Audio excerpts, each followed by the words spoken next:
میں تقریر کے لیے دعوت دیتا ہوں سمیر احمد ابن جاوید احمد کو، جن کی تقریر کا موضوع ہے غافلوں کے لیے چند تعزیانے۔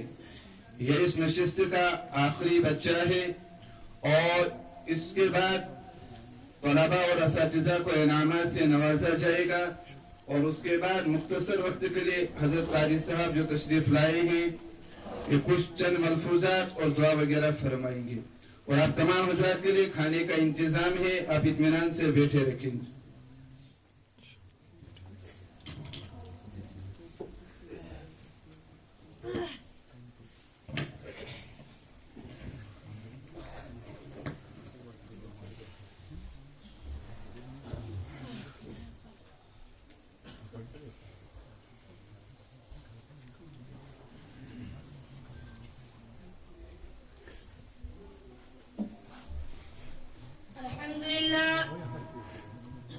الحمد لله رب العالمين، والصلاة والسلام على رسوله الكريم.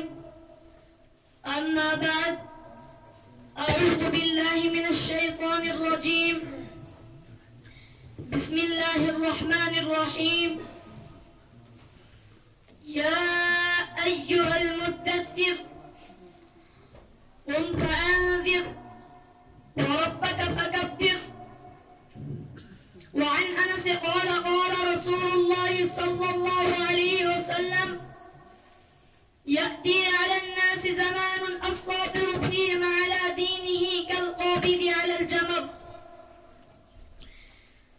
حضرت انس کہتے ہیں رسول اللہ صلی اللہ علیہ وسلم نے فرمایا، ایک زمانہ لوگوں پر ایسا آئے گا جس میں دین پر صبر کرنے والا شخص اس آدمی کے مانند ہوگا جس نے اپنی مٹھی میں انگارہ لے لیا ہو. گرام قدر حاضرین، میری آج کی تقریر کا انداز آپ لوگوں کو کچھ ایسا بدلا ہوا محسوس ہوگا. اگر الفاظ میں تپش ہو، لہجے میں اگر الفاظ میں تپش ہو، جملے میں حرارت ہو، لہجے میں تلخی ہو تو معاف کر دیجیے گا. میں آج آپ کی تعزیانے برسانا چاہتا ہوں. میں آپ کے سوئے ہوئے ضمیر کو بیدار کرنا چاہتا ہوں.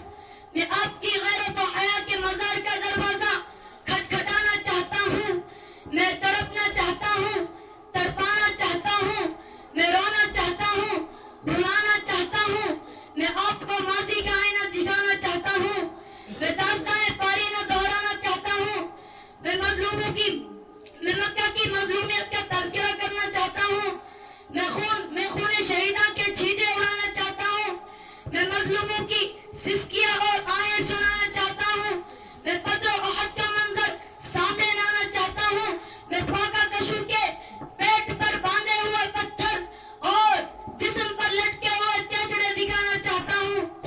ارے میں یہ بتانا چاہتا ہوں کہ جس دین سے تم نے منہ موڑ لیا، جن سے عارضہ سمجھ کر چھوڑ دیا، جس پر چلنے کے لیے تمہارے پاس وقت نہیں، جس کی حفاظت و اشاعت کرنے کے لیے تمہارے پاس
اور آپ صلی اللہ علیہ وسلم کو برا بھلا کہتا ہوا وہاں سے چلا جاتا ہے. حضور اکرم صلی اللہ علیہ وسلم کی دو بیٹیاں حضرت رقیہ رضی اللہ تعالیٰ عنہ اور حضرت ام کلثوم رضی اللہ تعالیٰ عنہ ابو لہب کے دو بیٹے عقبہ اور عتبہ کی نگاہ میں تھی. ابو لہب بدبخت نے دونوں کی طلاق دلوا دی. بڑے بیٹے نے تو یہ ذلیل حرکت بھی کی, طلاق بھی دی اور چہرے انور پر بھی تھوکا. ہائی اس چہرے پر تھوکا جو چاند سے بھی زیادہ حسین تھا, جو ستاروں سے زیادہ, جو پھولوں سے زیادہ خوبصورت تھا, جس چہرے کی تابنائیوں سے سورج کو ضیاء ملی, ستاروں کو چمک ملی. اور کس لیے تھوکا؟ کیونکہ آپ کی بیٹیوں کی پیشانیوں پر طلاق کا دھبا لگایا. صرف اس لیے نہیں کیونکہ آپ ایمان کی دعوت دیتے. آپ طرف اٹھے اپنا دھاما بیٹی کو طلاق بھی دیتا ہے اور چہرے انور پر بھی تھوکتا ہے. آپ کی زبانیں اقدس سے نکل گیا اللہم سلک علیہ قلبم من کلابک, اے اللہ اپنے کتوں میں سے کسی کتے کو اس پر مسلط کر دے. چنانچہ ایسا ہی ہوا, ایک بھیڑیا اسے قافلہ میں اٹھا کر لے گیا اور اس کی تکا بوٹی کر دی. ابو لہب کی بیوی ام جمیلہ جنگل سے کانٹے وغیرہ کاٹ کر لاتی ہے اور سرور دو عالم صلی اللہ علیہ وسلم کی گزرگاہ پر ڈال دیتی ہے تاکہ ریشم سے زیادہ نرم و نازک تن بھی زخمی ہو جائے. اس بدبخت کے گلے میں رسی پھنس گئی اور خود ہی کو پھانسی ہو گئی. عرب میں عکاظ یعنی اور ذوالمجاز کے میلے بہت مشہور ہے. دور دور سے لوگ وہاں آیا کرتے تھے. رحمت العالمین صلی اللہ علیہ وسلم ان مقامات پر جاتے اور میلے میں آئے ہوئے لوگوں کو اسلام اور توحید کی دعوت دیتے. پتہ ہے وہاں کیا ہوتا؟ روح المانی اور بعض تفاسیر میں تاریخ فرماتے ہیں میں نے ذوالمجاز کی منڈی میں ایک شخص لوگوں کو تلقین کرتا ہوا جا رہا ہے, قولوا لا الہ الا اللہ تفلحون, اے لوگوں لا الہ الا اللہ کہہ دو فلاح پا جاؤ گے. اس کے پیچھے ایک شخص اونچا سفید چوغا پہنے ہاتھ میں پتھر لے جا رہا ہے اور لوگوں سے کہہ رہا ہے اے لوگوں اس کی بات نہ ماننا, معاذ اللہ جھوٹا ہے, کذاب ہے. ابو لہب کے پتھر مارنے سے حضور اکرم صلی اللہ علیہ وسلم کا جسم مبارک لہولہان سے ہو رہا تھا, حتیٰ کہ پاؤں تک زخمی ہو چکے تھے. تو اللہ تعالیٰ نے ایسا انتقام لیا کہ عشقی حیوان طاعون کی بیماری میں مبتلا ہو گیا. چونکہ یہ متعدی بیماری تھی, ابو لہب کے بیٹوں نے اسے الگ کر دیا, کوئی اس کے قریب نہیں جاتا. وہ اچھوت بن کر رہ گیا اور اسی بیماری میں مر گیا. 3 دن تک اس کی لاش کے قریب کوئی نہیں گیا. لاش کا دفن ناقابل برداشت ہو گیا تو حبشی غلاموں کو کرائے پر حاصل کیا گیا تاکہ وہ کسی طرح اس لاش کو اٹھا کر لے گئے اور لکڑی کے ساتھ گلے میں ڈال کر اوپر سے پتھر ڈال دیے. اللہ تعالیٰ کہنے سننے سے زیادہ عمل کرنے کی توفیق عطا فرمائے. وآخر دعوانا ان الحمد للہ رب العالمین.